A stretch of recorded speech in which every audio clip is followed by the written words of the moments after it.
इसके बगल वाला को उड़ा दीजिए एकदम, इसके बगल वाला को उड़ा दीजिए, तो बच गया हमारे पास क्या, ये 4 को बच गया।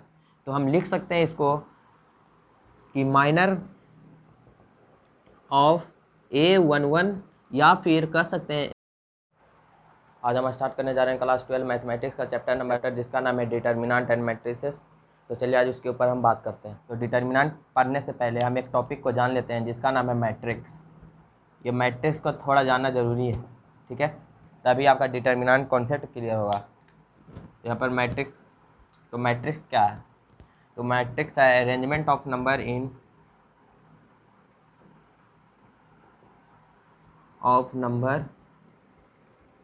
in a rectangular form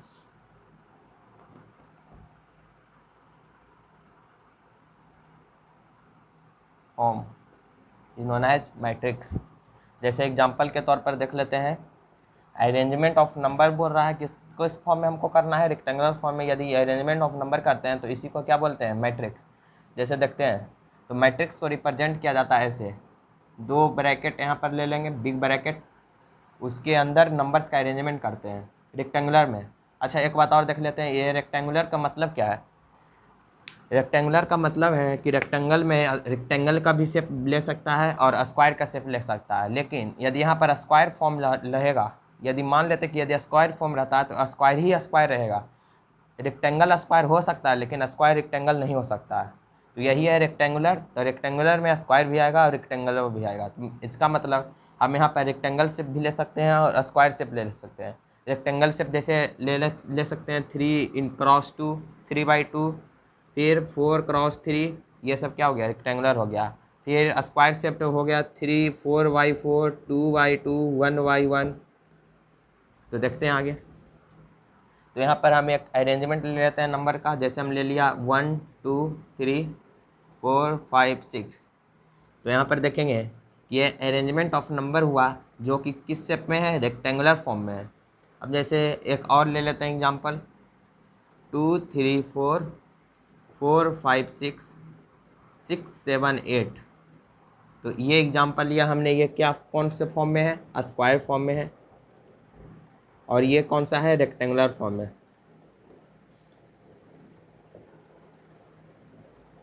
ठीक है, ये होगा। अब इसमें देख लेते हैं रोज और कॉलम। तो इसको हम नाम देते हैं m into N order, m/n order भी बोल सकते हैं इसको, m इंटू एन ऑर्डर। इसमें m क्या बताता है, नंबर ऑफ रोज, और n क्या बताता है, नंबर ऑफ कॉलम।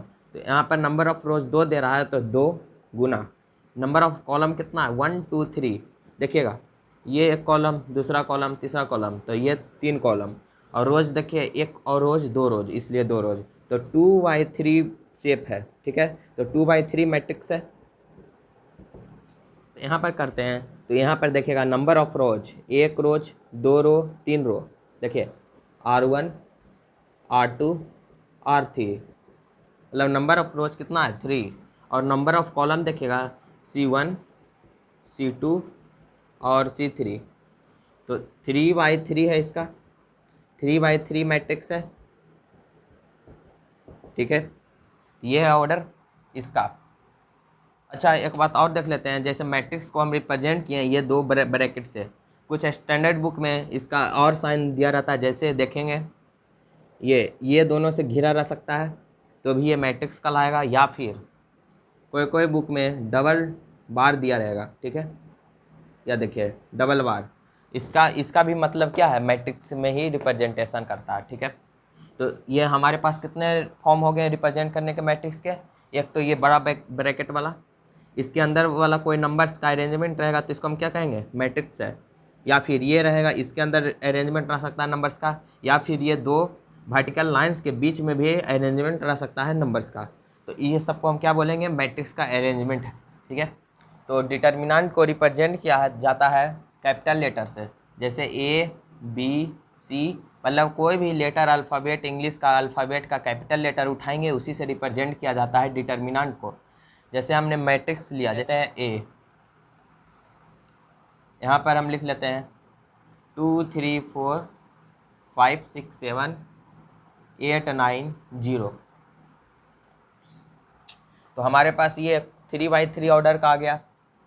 3/3 ऑर्डर, जो कि क्या है, स्क्वायर फॉर्म में है। अब देखिएगा ये क्या हमको दिखा रहा है, मैट्रिक्स दिखा रहा है। अब इसी को हम डिटर्मिनेंट में लिखेंगे तो कैसे लिखेंगे, देखिए डिटर्मिनेंट में हम इसको लिखना है तो इसको क्या करते हैं, जो ए है उसके आगे एक वर्टिकल दो क्या करते हैं, लाइन खींच देते हैं, इसके आगे वर्टिकल 2 लाइन्स रहता है, ठीक है। अब ये जब यहाँ पर वर्टिकल लाइन दिए हैं तो इसके आगे भी वर्टिकल लाइन लगेगा, तो ये देखिए ऐसा 2 3 4 5 6 7 8 9 0, तो ये हमारा ट्रांसफॉर्म हो गया किसमें, डिटर्मिनेंट में। मैट्रिक्स के से कहाँ ट्रांसफॉर्मेशन हो गया इसका, डिटर्मिनेंट की ओर। डिटर्मिनेंट का एक डिफिनीशन जान लेते हैं, a square shaped matrix, a squared shaped matrix bounded with 2 vertical column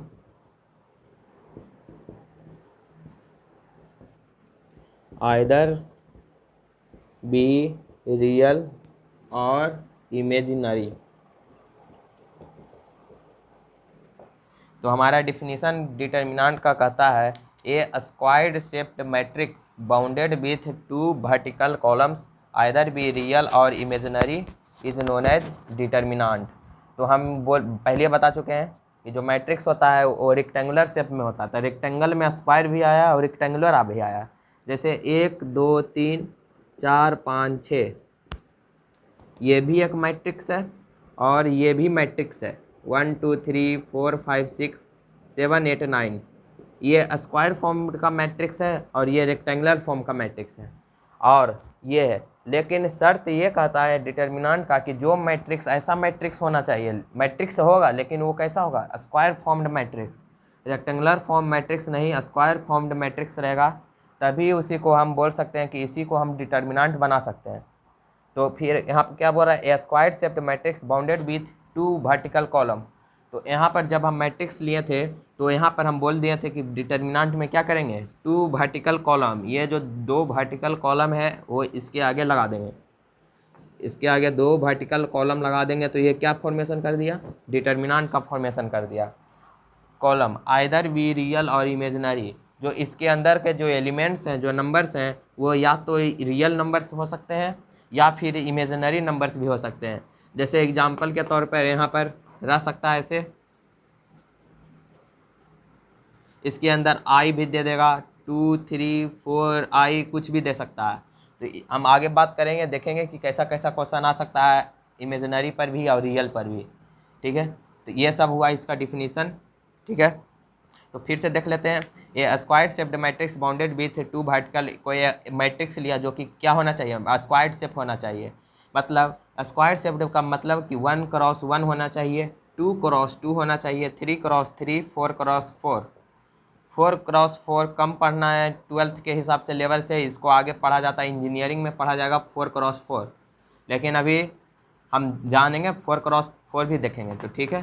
तो ये सब जो है मतलब सेम नंबर ऑफ कॉलम और सेम नंबर ऑफ रोज रहेगा, तो ये क्या हो गया, स्क्वायर शेप्ड मैट्रिक्स है, तो वो क्या हो गया, डिटर्मिनेंट का फॉर्मेशन कर गया, ठीक है। अब देखते हैं, जैसे लेट ए मैट्रिक्स, हमने एक मैट्रिक्स ए माना जिसका A11 A12 A13 A21 A22 A23 A31 A32 A33। तो ये हमारा एक मैट्रिक्स बना जिसमें ये दिखा रहा है क्या, एलिमेंट्स का रिप्रेजेंटेशन दिखा रहा है, A11 A12 A13 A21 A22 A23 A31 A32 और A33। तो यहाँ पर पूछेंगे कि ये 11 12 13 है क्या, तो यहाँ पर हम बता देते हैं कि जो ये फर्स्ट जो यहाँ पर बताता है वो बताता है नंबर ऑफ रोज, ऐसे लिख सकते हैं रोज नंबर, और ये क्या बताता है, कॉलम नंबर। तो देखिएगा ये किस में है, फर्स्ट रो में है, तो इसका पहला जो होगा वो 1 1 1 है। इसमें देखिए ये सेकेंड रो में है, तो इसका पहला देखिए 2 2 2, ठीक है। थर्ड थर्ड रो में देखिए इसका पहला क्या है 3 3 3, तो ये देखिए 3 3 3। अब जैसे कॉलम की बात करते हैं, ये एक कॉलम, दूसरा कॉलम, ये तीसरा कॉलम। ये पहला कॉलम है तो 1 1 1 देखिए, इसमें दूसरा कॉलम है तो 2 2 2, इसमें देखिए तीसरा कॉलम है इसलिए 3 3 3। तो ये रिप्रेजेंटेशन हो गया मैट्रिक्स का। तो उसी प्रकार से हम डिटर्मिनेंट में से लिख सकते हैं इसको, determinant of A matrix, determinant of matrix A equal to A11 A12 A13 A21 A22 A23 A31 A32 और A33। ये हो गया हमारा डिटर्मिनेंट का रिप्रेजेंटेशन। ठीक है, तो यहाँ पर सबसे पहला रो नंबर देखा, दूसरा क्या देखा, कॉलम नंबर देखा। अब देख लेते हैं कि डिटर्मिनेंट को डिनोट किया कैसे जाता है। तो डिटर्मिनेंट को मतलब डिनोट किया जाता है, देखिए इससे या फिर डी से, डेल्टा से या फिर डी से डिटर्मिनेंट को डिनोट किया जाता है। तो फिर ये क्या है, तो ये बताता है मैट्रिक्स का डिटर्मिनेंट। ये बताया मैट्रिक्स, डिटर्मिनेंट ऑफ मैट्रिक्स है, लेकिन हम रिप्रेजेंटेशन करते हैं किसी डिटर्मिनेंट का तो ये करते हैं डेल्टा से और डी से। फिर आगे का क्वेश्चन करते करते अपने आप समझ में आ जाएगा कि क्या है, ये सब में अंतर पता चल जाएगा। तो अब बात करते हैं हम introduction of determinant. Introduction of determinant हम स्टार्ट करने जा रहे हैं। तो इसमें सबसे पहले हम देखते हैं first order determinant. First order determinant, first order determinant में हम क्या देखेंगे, जैसे फर्स्ट ऑर्डर बोल रहा है, हम पहले बता चुके हैं कि सेकेंड ऑर्डर यानी 2 गुना 2, फर्स्ट ऑर्डर 1 गुना 1। इसको फर्स्ट ऑर्डर को 1 बाई 1 भी बोल सकते हैं, सेकेंड ऑर्डर को 2 बाई 2 भी बोल सकते हैं, थर्ड ऑर्डर को 3 बाई 3, फोर्थ ऑर्डर को 4 बाई 4, ऐसे होता है। तो यहाँ पर बोल रहा है फर्स्ट ऑर्डर डिटर्मिनेंट, इसका मतलब जो 1 बाई 1 होगा। और ये बता चुके हैं कि ये रो को रिप्रेजेंट करता है, ये किसको रिप्रेजेंट करता है, कॉलम को रिप्रेजेंट करता है। तो यहाँ पर 1 बाई 1 है, मतलब 1 रो और 1 कॉलम। तो 1 रो 1 कॉलम मतलब एक ही रो होगा और एक ही कॉलम होगा। इसका मतलब इसके अंदर जो एलिमेंट्स होंगे सिर्फ एक होंगे, सिंगल होंगे। जैसे हमने 2 लिया तो इसका भी रो एक है, कॉलम भी एक है। तो ये हो गया फर्स्ट ऑर्डर। तो इसमें एग्जाम्पल के तौर पर देख सकते हैं 2 का डिटर्मिनेंट। ठीक है, तो 2 का डिटर्मिनेंट कितना होता है, 2 ही होता है। ले लिया, जैसे हम -3 ले लेते हैं तो -3 का भी डिटर्मिनेंट क्या होगा, -3। यहाँ पर भी कन्फ्यूजन भी होता है कि जैसे इसको हम कभी मॉडुलस भी समझ आते हैं, लेकिन ये मॉडुलस नहीं है, ये क्या है, डिटर्मिनेंट है। -3 का डिटर्मिनेंट हमने किया तो डिटर्मिनेंट करने के लिए हम यहाँ पर 2 वर्टिकल लाइंस दिया। इसका मतलब ये मॉडुलस नहीं है, ये क्या है, डिटर्मिनेंट है। ये क्या शो कर रहा है, ये दोनों डिटर्मिनेंट को शो कर रहा है। डिटर्मिनेंट ऑफ -3 क्या होगा, -3 होगा। यानी कोई भी नंबर इसके अंदर एक सिंगल नंबर रखेंगे तो उसका डिटर्मिनेंट वही आएगा। ठीक है, लेते हैं दूसरा second order determinant. Second order determinant, इसमें हम क्या देखेंगे, सेकेंड ऑर्डर नाम से ही पता चल रहा है 2 बाई 2 डिटर्मिनेंट, यानी 2 रो होंगे और 2 कॉलम होंगे। जैसे एग्जांपल के तौर पर देखते हैं 2 3 4 5। तो यहाँ पर देखिएगा ये सेकेंड ऑर्डर डिटर्मिनेंट है, इसमें 2 रोज हैं, ये फर्स्ट रो और ये सेकेंड रो R2। ये क्या हो गया, कॉलम नंबर 1, ये क्या हो गया, कॉलम नंबर 2। ये हो गया हमारा सेकेंड ऑर्डर डिटर्मिनेंट। अब इसको रिप्रेजेंटेशन कैसे करेंगे, ये डिटर्मिनेंट को ऐसे करेंगे A11 A12 A21 A22।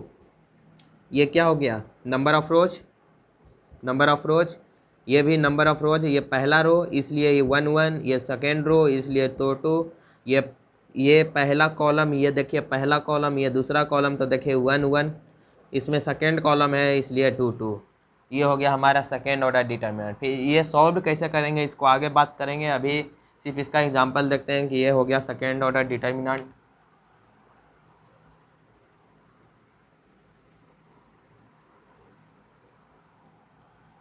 अब देख लेते हैं थर्ड ऑर्डर डिटर्मिनेंट।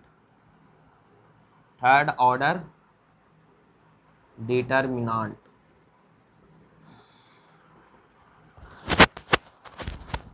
तो थर्ड ऑर्डर डिटर्मिनेंट क्या है, इसमें कितना बाई कितना होगा, 3/3 होगा, इसमें 3 रो और 3 कॉलम होंगे।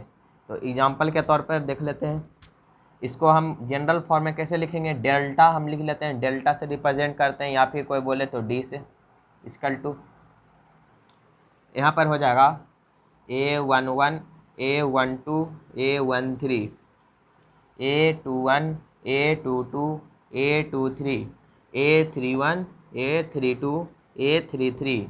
यहाँ पर ये देख रहे हैं, ये सब क्या फिर हम बोल रहे हैं नंबर, रोज का नंबर बता रहा है। पहला रोज है इसलिए 1 1 1 है, ये दूसरा रो है तो 2 2 2, तीसरा रो है तो 3 3 3, और वही बात हम करते हैं कॉलम की, तो ये पहला कॉलम है इसलिए 1 1 1, ये सेकेंड कॉलम है इसलिए 2 2 2, ये थर्ड कॉलम है इसलिए 3 3 3। ये हो गया हमारा थर्ड ऑर्डर डिटर्मिनेंट। एग्जाम्पल के तौर पर देख लेते हैं, तो एग्जाम्पल में इसका नंबर के फॉर्म में कैसे होगा रिप्रेजेंटेशन, तो ऐसे करते हैं इसको 2 3 4 4 5 6 7 8 9। ये हो गया हमारा रिप्रेजेंटेशन डिटर्मिनेंट का, फोर्थ ऑर्डर डिटर्मिनेंट। तो इसमें क्या होगा, फोर्थ ऑर्डर मतलब 4/4 होगा, ठीक है। तो इसमें कितना होगा, इसका रिप्रेजेंटेशन ऐसे होगा A11 A12 A13 A14 A21 A22 A23 A24 A31 A32 A33 A34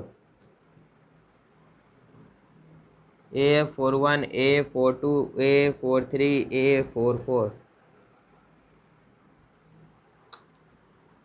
ये हो गया हमारा कितना, फोर्थ ऑर्डर डिटर्मिनेंट ये हो गया। जैसे एग्जांपल के तौर पर देख लेते हैं, कितना कुछ भी ले सकते हैं, 2 3 4 5 0 8 9 5 6 3 2 1, कुछ भी ले सकते हैं। ये हमारा क्या हो गया, फोर्थ ऑर्डर डिटर्मिनेंट हो गया। अब हम देख लेते हैं एक last nth order determinant, nth order determinant. इसमें क्या देख रहे हैं, n ऑर्डर मतलब n/n, मतलब n नंबर ऑफ रोज और n नंबर ऑफ कॉलम। तो इसमें क्या करेंगे, जैसे 1/1 रहता तो एक रोज एक कॉलम, 2 रहता था 2 रोज 2 कॉलम, ऐसी n है मतलब n रोज और n कॉलम होंगे। तो मान लेते हैं लेट डिटर्मिनेंट कितना हो जाएगा, देखिएगा A11 A12 A13 A14 dot dot dot कहाँ तक A1n, ठीक है। कहाँ देखिए, ये क्या बता रहा है, कॉलम जो लास्ट वाला होते हैं, ये क्या बताया, रोज, और ये कॉलम, ये रो ये कॉलम, तो ये कॉलम ही तो, पहला कॉलम दूसरा कॉलम तीसरा चौथा, तो जाते कहाँ तक जाएगा, n कॉलम तक, तो यहाँ पर n आ जाएगा। उसी प्रकार से A21 A22 A23 A24 dot dot dot कहाँ तक A2n, A31 A33 A34 कहाँ तक जाएगा A3n, ठीक है। फिर डॉट डॉट डॉट कहाँ तक जाएगा, ये नंबर ऑफ रोज अब n आ गया, 1 2 3 4 करते करते nth रोज आ जाएगा। तो nth रोज में क्या आ जाएगा AN1, फिर क्या आ जाएगा AN2 AN3, फिर आ जाएगा AN4 dot dot dot ANn। ये हो गया, ठीक है। तो क्या क्या देखा यहाँ पर, ये क्या बता रहा है, first row second third fourth fifth करते करते ये कहाँ तक आ गया nth रो, ये लास्ट है nth रो, क्योंकि हमारा है n ऑर्डर डिटर्मिनेंट, इसलिए ये nth रो आ गया। यहाँ से देखेंगे तो first second third fourth column जाते जाते ये nth कॉलम आ गया, ठीक है। तो ये तो समझ गए आप कि nth ऑर्डर डिटर्मिनेंट का रिप्रेजेंटेशन कैसे करेंगे, उसका एलिमेंट्स का।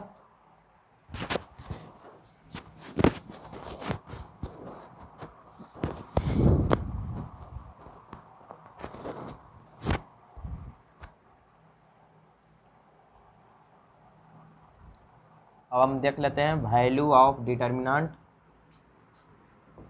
वैल्यू ऑफ डिटर्मिनांट, मतलब किसी डिटर्मिनांट का कोई भी ऑर्डर डिटर्मिनांट का वैल्यू कैसे निकालें। तो सबसे पहला देख लेते हैं फर्स्ट ऑर्डर डिटर्मिनांट। तो फर्स्ट ऑर्डर डिटर्मिनांट पहले ही बता चुके हैं कि डिटर्मिनांट के अंदर जैसे हम डिटर्मिनांट ऑफ 3 बोलते हैं तो इसका वैल्यू 3 ही आएगा। डिटर्मिनांट ऑफ -5 करेंगे तो इसका वैल्यू -5 ही आएगा। ये है इसका फर्स्ट ऑर्डर। मतलब यदि 1 बाई 1 ऑर्डर का कोई डिटर्मिनांट रह गया जिसमें एक नंबर हो तो उसका जो अंदर में रहेगा वही बाहर निकल के आ जाएगा। अब दूसरा है सेकेंड ऑर्डर डिटर्मिनांट। तो सेकेंड ऑर्डर डिटर्मिनांट में क्या होगा, कोई हम डेल्टा इक्वल टू डेल्टा, क्योंकि रिप्रेजेंट करते हैं हम डिटर्मिनांट को, लेकिन हम ये सबसे क्यों नहीं रिप्रेजेंट कर रहे हैं, क्योंकि यदि मैट्रिक्स दिया रहे ए मैट्रिक्स का कुछ दिया रहे वैल्यू तो उसका हमको डिटर्मिनांट पूछे तब यहाँ पर लगाएंगे। लेकिन ऐसे ही हम मानने के लिए हम क्वेश्चन कुछ बनाएंगे तो हम डेल्टा मान के बनाते हैं, ठीक है। तो डेल्टा लेंगे, फिर हम सेकेंड ऑर्डर डिटर्मिनांट में ले लेते हैं क्या 1 2 3 4, नहीं तो अभी लेट माने हैं तो हम इसमें क्या ले लेते हैं माना लेट डेल्टा डिटर्मिनांट। तो इसमें हम इसके एलिमेंट्स को रिप्रेजेंट करते हैं A11 A12 A121 A22।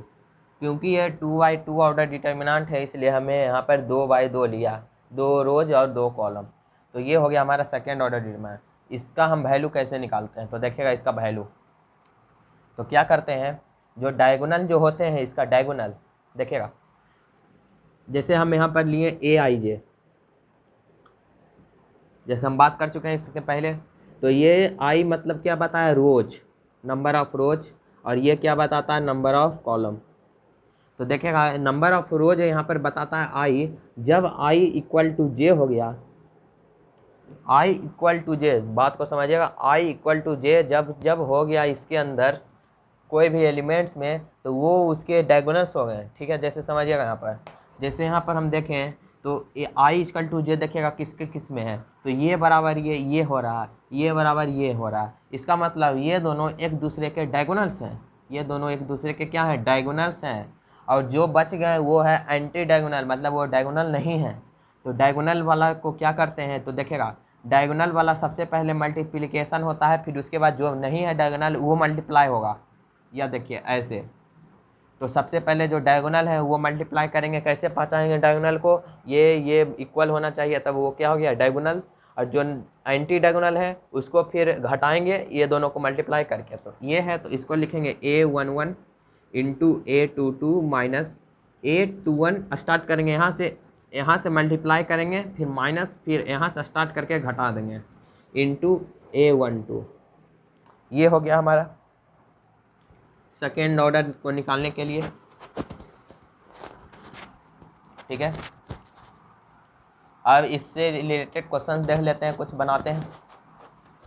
लीजिए क्वेश्चन 2 - 1 3 8, इसका डिटर्मिनेंट बताइए कितना होगा सॉल्व करके। तो इसको सॉल्व करेंगे तो सबसे पहले बोलें कि जो डायगोनल वाला है उसको मल्टीप्लाई करेंगे, तो डायगोनल वाला ये है, और जो एंटी डायगोनल है उसको मल्टीप्लाई करेंगे, दोनों को घटा देंगे। तो दोनों को गुना कीजिए तो 2 × 8 माइनस, फिर करिए तो 3 × -1 हो जाएगा 16 + 3 यानी 19। ले लेते हैं sine theta cos theta minus cos theta और साइन थीटा, इसको करिए। तो फिर क्या करेंगे, सबसे पहले डायगोनल वाला को लेंगे, तो ये है डायगोनल वाला, और ये क्या है, एंटी डायगोनल है, मतलब जो डायगोनल है और उसके बाद जो बच गया वो क्या है, एंटी डायगोनल। तो इसको सॉल्व करेंगे तो ये दोनों को multiply, sine theta into sine theta, फिर माइनस देंगे, फिर इसको मल्टीप्लाई करेंगे, minus cos theta into cos theta.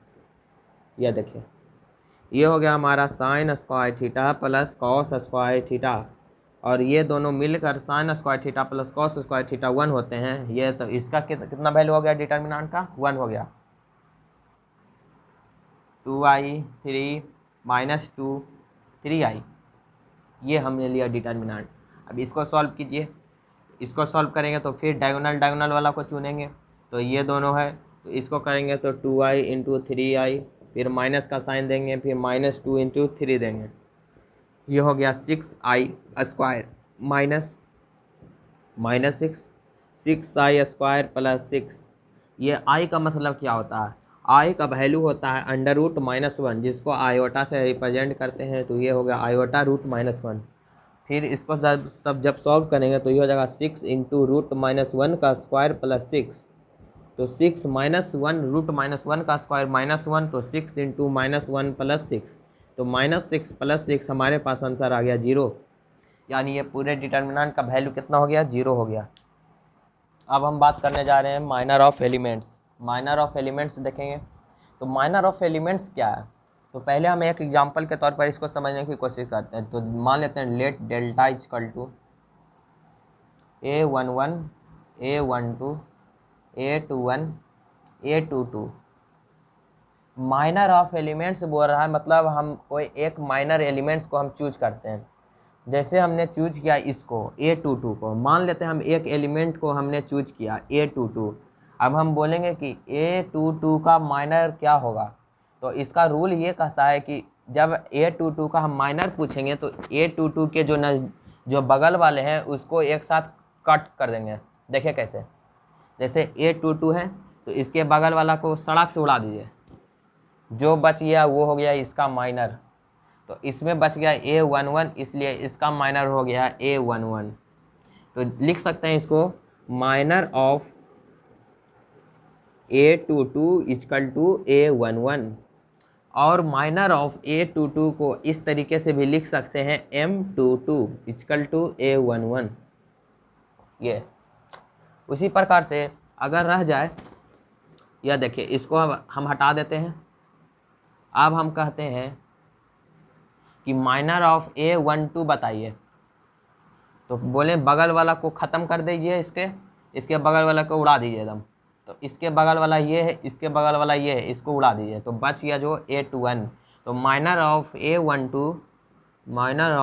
A12 या फिर कह सकते हैं M12 इक्वल टू क्या हो जाएगा? A21।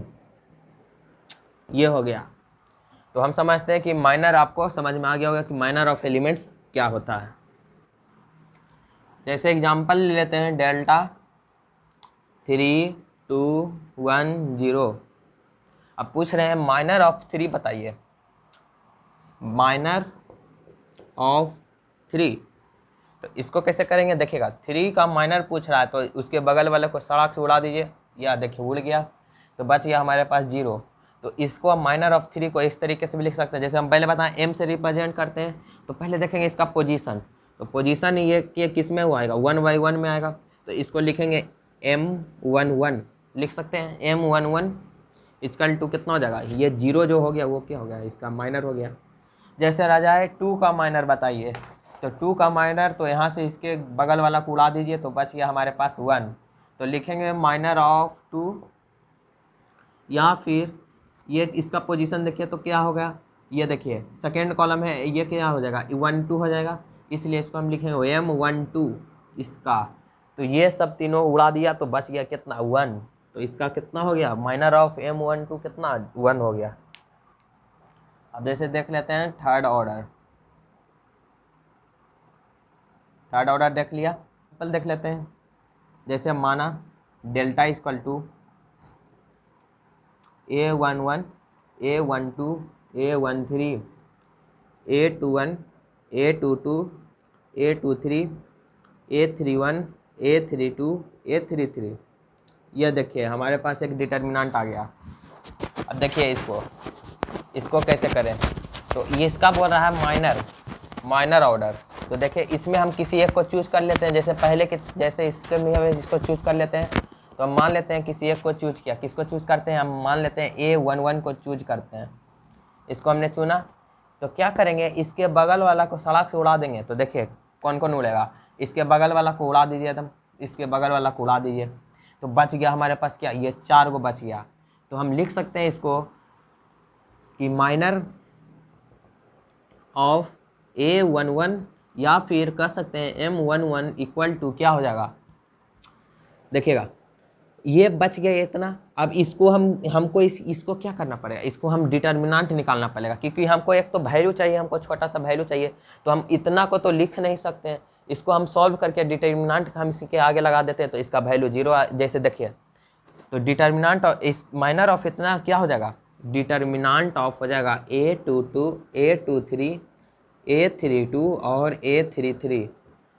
यह देखिए A11 का बोलेगा माइनर ऑफ A11, तो यहाँ के बगल वाला को उड़ा दीजिए, जो बच गया A22 A23 उसको लिख दीजिए, तो ये लिख दिया।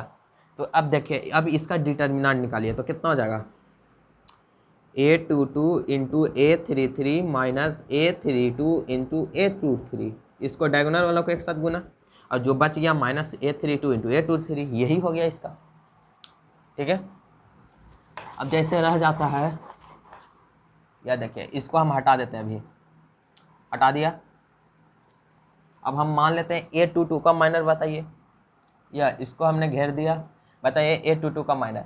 तो देखिएगा इसके बगल वाला को सड़क से उड़ा देंगे, तो देखिए यह देखिए उड़ गया, ये देखिए उड़ गया, तो जो बच गया उसको उतार देंगे। तो माइनर ऑफ A22 या फिर M22 इक्वल टू कितना हो गया, उड़ा लिख देंगे A11 A13 A31 और A33। देखिए यह आ गया हमारा क्या, A22 का माइनर।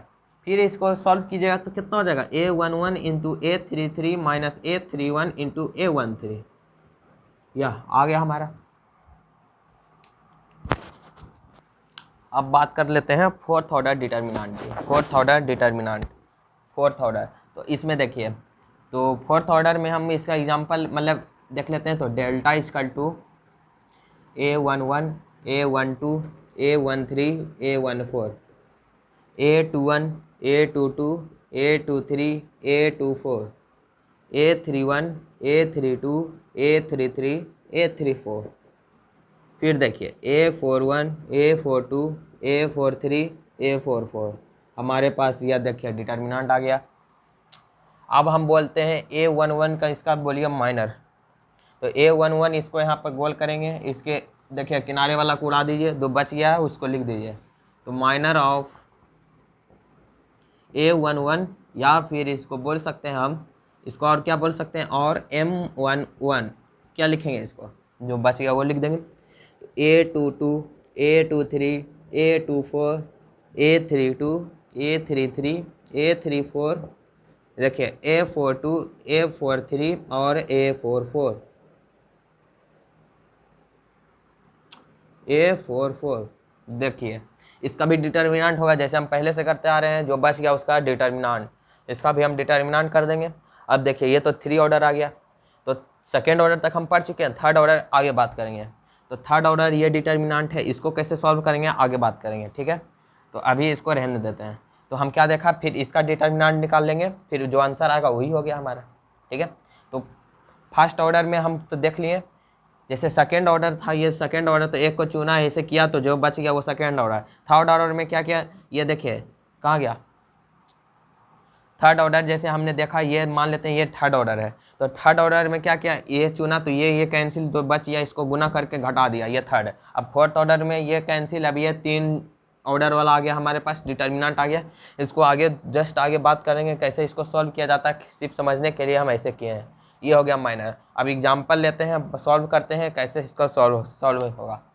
यह देखिए हमारे पास क्वेश्चन भी आ गया, लेट डेल्टा के अंदर एक क्वेश्चन हमने दे दिया 3/3 ऑर्डर का डिटर्मिनेंट।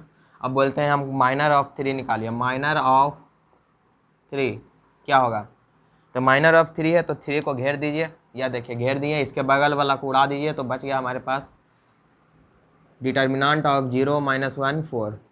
बस डायगोनल वाला को एक साथ और नॉन डायगोनल वाला को एक साथ गुना करके माइनस, तो 0 × 4 - 1 × 9, या देखिए ऐसे 0 + 9, यानी आंसर आ गया हमारे पास 9।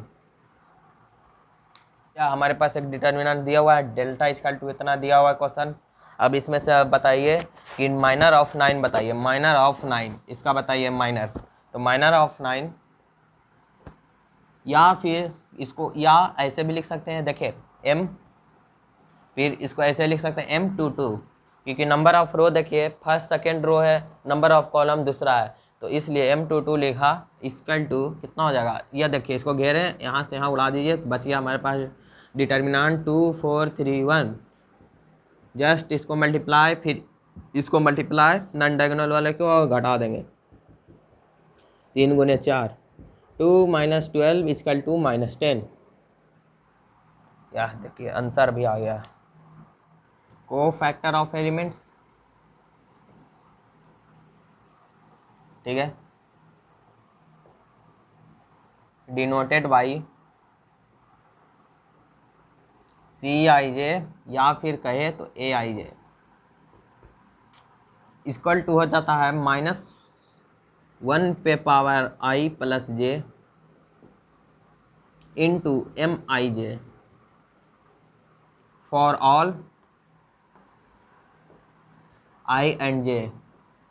इसका मतलब होता है फॉर ऑल, मतलब i और j दोनों के लिए।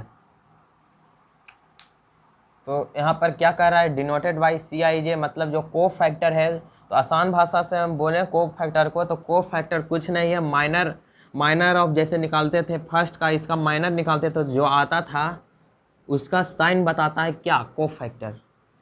जैसे एग्जांपल के तौर पर हम देख लेते हैं, तो यहाँ पर हम ले लेते हैं A11 A12 A21 A22। अब बोलिएगा को फैक्टर ऑफ A11, तो जस्ट जैसे करते थे माइनर में, तो A22 आता था, बस A22 का जो साइन है वही बताता। तो साइन हम कैसे निकालेंगे, तो ये क्या रिप्रेजेंट करता था पहले बता चुके हैं, I, ये क्या J। देखिए इसको निकालने का कैसे निकलता है, तो -1 पे पावर i प्लस j कर देंगे, तो i plus j 2 + 2 into Mij, ठीक है। तो Mij मतलब 22, तो M22 हम लिख देते हैं, 2 + 2 4, तो -1 पे पावर 4 यानी पॉजिटिव, यानी M22। तो आ गया हमारा को फैक्टर ऑफ A11 क्या आ गया, A22 M22, ठीक है, पॉजिटिव। अब यहाँ पर हम देख लेते हैं, जैसे रह गया A12 का को फैक्टर बताइए। तो जस्ट जैसे माइनर का करते थे उसी करेंगे, इसको उड़ा देंगे, बच गया A21। तो देखिएगा A21 आया, तो इसको करेंगे तो फिर -1 पे पावर i प्लस j, तो 2 + 1 यानी 3 इंटू M21। तो -1 पे पावर 3 -1 होगा यानी -M21। देखिए माइनस ला दिया यहाँ पर, तो क्या बताता है, को फैक्टर साइन बताता है कि माइनर, उसके माइनर का साइन क्या होगा। तो देखिए हम एक ट्रिक बता देते हैं इसको याद करने का। जैसे यदि दोनों ये ऑड रह गया, इसके पावर ऑड रह गया, ऐसे समझिए, ये दोनों यदि ऑड आ गया इसका मतलब ये निगेटिव होगा और उसका पोजीशन निगेटिव बताएगा, और जो ये दोनों क्या आ गया, इवन आ गया, तो उसका पोजीशन क्या बताएगा, पॉजिटिव बताएगा। जैसे ये देखिए ये दोनों इवन आ रहा है तो इसका पोजीशन पॉजिटिव होगा। ये देखिए ये दोनों ऑड बता रहा है तो इसका पोजीशन माइनस बताएगा। ये देखिए ये क्या बता रहा है 2 1, तो ये क्या बताया माइनस, तो ये जो बच गया वो प्लस। आगे बात करते हैं, अब थर्ड ऑर्डर का ले लेते हैं हम। तो थर्ड ऑर्डर हम लेंगे यहाँ पर, जैसे ले लिया A11 A12 A21 A21 A22 A23,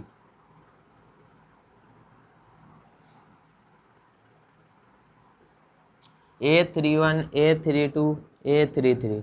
अब देखिए ये दोनों को जोड़िए, पॉजिटिव आ रहा है इसलिए यहाँ पर प्लस, इवन आ रहा है इसलिए प्लस, यहाँ पर ऑड आ रहा है इसलिए माइनस फिर प्लस, ऑड आ रहा है माइनस फिर प्लस फिर माइनस। अब देखिए प्लस माइनस प्लस, देख रहे हैं एक बात कि यहाँ प्लस ले रहे हैं तो बगल वाला माइनस आ रहा है, माइनस आ रहा है तो प्लस आ रहा है। यहाँ देखिए प्लस आ रहा है तो उसके बगल वाला माइनस, उसके बगल वाला फिर प्लस, यानी एक प्लस एक माइनस फिर एक प्लस, फिर प्लस माइनस माइनस प्लस, ऐसे चलता जा रहा है। तो ये क्या बताया, इसके पोजीशन को पॉजिटिव और निगेटिव बताता है। आगे बात करते हैं ये सब का यूज क्या है, प्लस माइनस का सब बात करते हैं।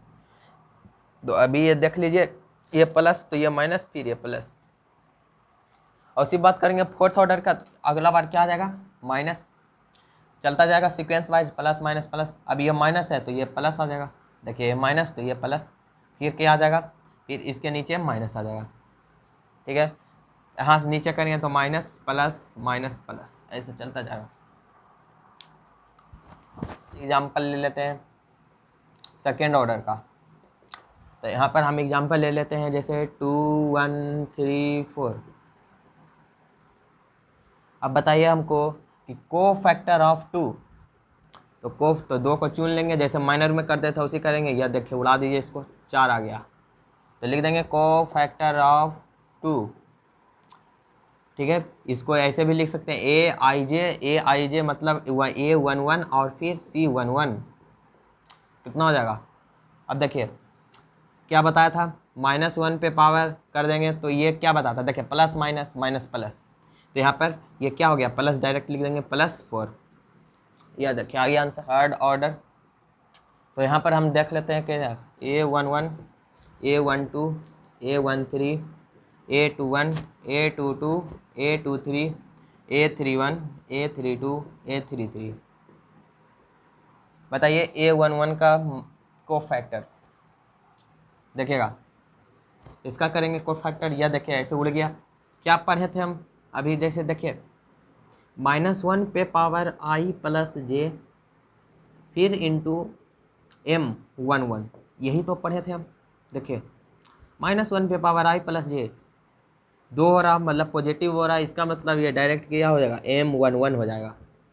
मतलब अब हमको C11 या फिर कह सकते हैं A11, ये को फैक्टर ऑफ A11 कितना हो जाएगा, M11 के बराबर हो जाएगा। अब M11 निकालिए, M11 हो जाएगा हमारे पास determinant of A22 A23 A32 और A33। फिर इसको कर दीजिए A22 into A33 minus A32 into A23। ठीक है, अब क्वेश्चन इस पे भी एग्जांपल देख लेते हैं इसको समझने के लिए। या हमारे पास एक क्वेश्चन आ गया। अब बताइए को फैक्टर ऑफ 6, को फैक्टर ऑफ 6 बताइए, को फैक्टर ऑफ 6। तो देखिए 6 को घेर देंगे, या देखिए ऐसे उड़ा दीजिए, ऐसे उड़ा दीजिए। तो को फैक्टर ऑफ 6 निकालेंगे, इसका मतलब पहले देखते हैं को फैक्टर ऑफ 6 मतलब ए, देखिए पोजीशन इसका 2 2 है, A22 है, इसका मतलब -1 पे power I + j into M22। देखिए I + j 2 2 4 हो रहा है, इसका मतलब ये पॉजिटिव आ रहा है, तो ये हो जाएगा M22। देखिए अब M22 माइनर ऑफ, या माइनस क्या बोल रहा है, माइनर ऑफ 2 2, तो माइनर ऑफ 2 2 मतलब ये उड़ा देंगे, बच जाएगा हमारे पास 3 1 8 -1 का डिटर्मिनेंट। बस कर दीजिए, 3 इंटू -1 माइनस 8 इंटू 1 -3 -8 -11 हो गया। अब जैसे रह जाए 9 का, 9 इसको कर लेते हैं 9 का को फैक्टर। तो देखिए को फैक्टर ऑफ 9, तो 8 यहाँ पर A कितना हो जाएगा, A23 हो जाएगा, -1 पे पावर यहाँ पर M23 हो जाएगा, क्योंकि M23 यहाँ पर A23 है तो M23 ही होगा माइनर। अब यहाँ पर I + j देखिए किस पोजीशन में बता रहा है, 2 3, तो 2 + 3 5, यानी ये ऑड हो गया, यानी M23 -M23 हो गया। -M23 देखिए, अब देखिए इसको उड़ाइए, ई बोल रहा तो इसको यहाँ से देखिए, यह देखिए तो आ गया हमारे पास 3 2 8 -2। यहाँ पर आगे माइनस साइन लगा देंगे क्योंकि माइनस है, माइनस। अब करिए इसको 3 इंटू -2 फिर -8 इंटू 2, ये हो गया हमारा। तो -6 माइनस कितना 16, तो यहाँ पर हो जाएगा -22 प्लस, यहाँ पर हो जाएगा +22। तो हम समझते होंगे कि आप समझ गए होंगे इसको अच्छे से, को फैक्टर किसे कहता है। एग्जाम्पल ले लेते हैं, अब मान लेते हैं चुन लेते हैं हम -2, तो -2 चुनेंगे तो यह देखिए -2 है, तो को फैक्टर ऑफ -2, इसको और लिख सकते हैं ए, पोजीशन देखिए कहाँ पर आ रहा है, देखिएगा ये कितना है, रो तीसरा रो है और दूसरा यानी A32। अब देखिए A32 बोल रहा है, तो A32 -1 पे power I + j into M32, यह देखिए ऐसा हो गया। अब देखिए -1 पे पावर I + j देखिए तो 3 + 2 5, तो -1 पे पावर 5 इंटू M32, -1 पे पावर 5 यानी माइनस ही होगा, -M32 होगा, -M32 minor of 32, minor of M32, ये हम M32, तो यह देखिए ऐसे उड़ाइए, ऐसे उड़ाइए, तो बच गया हमारे पास डिटर्मिनेंट माइनस डिटर्मिनांट कितना आ गया हमारे पास 3149, बस सॉल्व कर दीजिए। और क्या देखिए 3 × 9 माइनस 4 × 1 27 माइनस 4 माइनस 23, ये देखिए आ गया आंसर हमारे पास। इसी प्रकार से आप सॉल्व कर सकते हैं। अब बात करते हैं थर्ड ऑर्डर डिटर्मिनेंट की। ये थर्ड ऑर्डर, अब जैसे हम सेकेंड ऑर्डर डिटर्मिनेंट तक देख लिए थे कैसे सॉल्व होता है, थर्ड ऑर्डर डिटर्मिनेंट नहीं देखे थे, तो चलिए अगला वीडियो में हम बात करेंगे third order determinant. Third order determinant की वैल्यू निकालने की बात करेंगे। तो आज के वीडियो में इतना ही। कोई क्वेश्चन होगा तो कमेंट बॉक्स में आप पूछ सकते हैं।